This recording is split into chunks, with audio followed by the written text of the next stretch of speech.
Assalamualaikum warahmatullahi wabarakatuh. Saya Silvana Selenia dari kelas 11 MIPA 5 akan membahas tentang bab perpajakan. Apa itu pajak? Oke.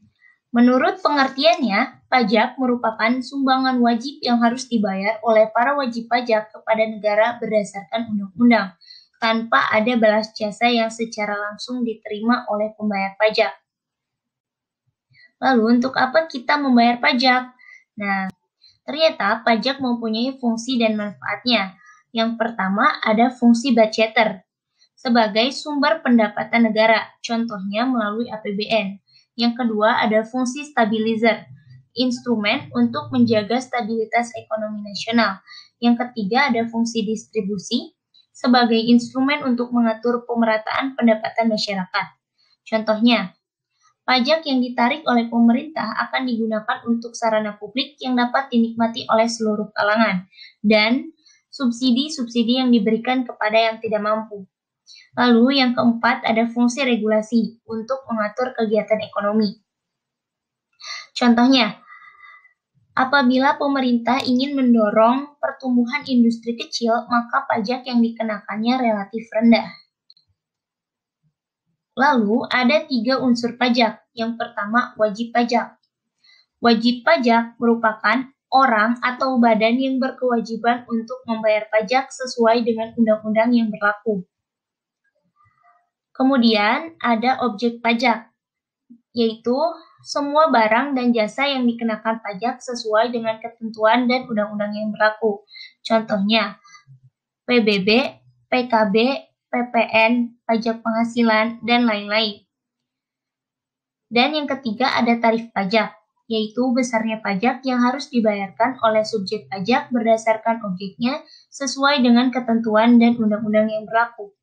Tarif pajak dibedakan menjadi 4. Yang pertama ada tarif tetap, yaitu tarif yang sudah ditentukan.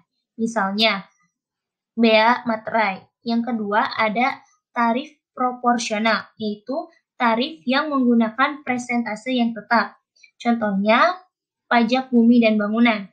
Yang ketiga ada tarif progresif, merupakan tarif yang semakin tinggi seiring nilai objeknya.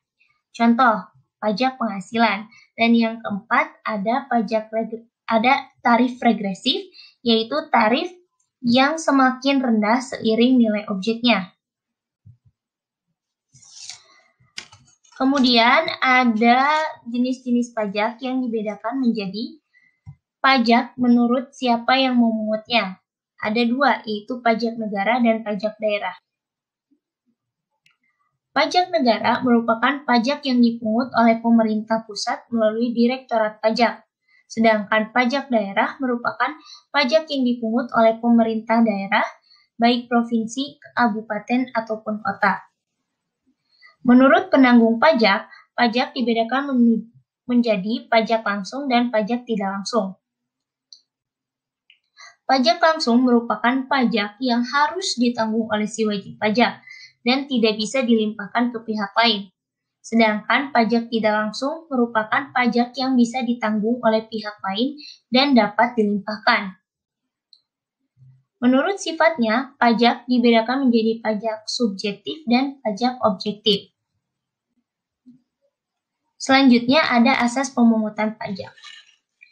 Yang pertama ada asas wilayah yang berdasarkan domisili pembayar pajak. Yang kedua ada asas kebangsaan berdasarkan kewarganegaraan. Yang ketiga ada asas sumber berdasarkan sumber penghasilan. Yang keempat ada asas umum, yaitu tidak ada perlakuan khusus untuk sekelompok orang maupun golongan tertentu. Dalam kata lain, adil. Dan yang kelima ada asas yuridis, berdasarkan hukum. Yang keenam ada asas ekonomis. Artinya, tidak membuat perekonomian masyarakat menurun.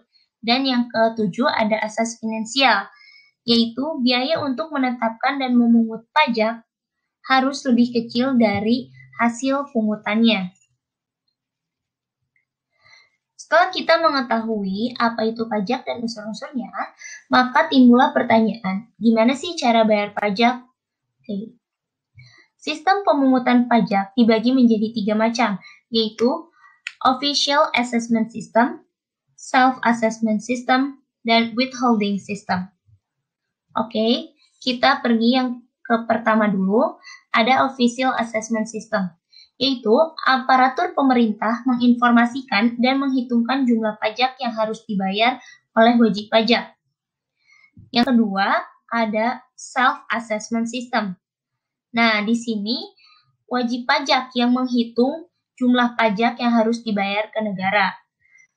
Kalau yang ketiga, yaitu withholding system, ini melibatkan pihak ketiga. Artinya, pihak ketiga yang menghitungkan dan menginformasikan besarnya pajak yang harus dibayar oleh wajib pajak. Oke, teman-teman, segitu dulu yang bisa saya sampaikan hari ini. Kurang lebihnya mohon maaf. Wassalamualaikum warahmatullahi wabarakatuh.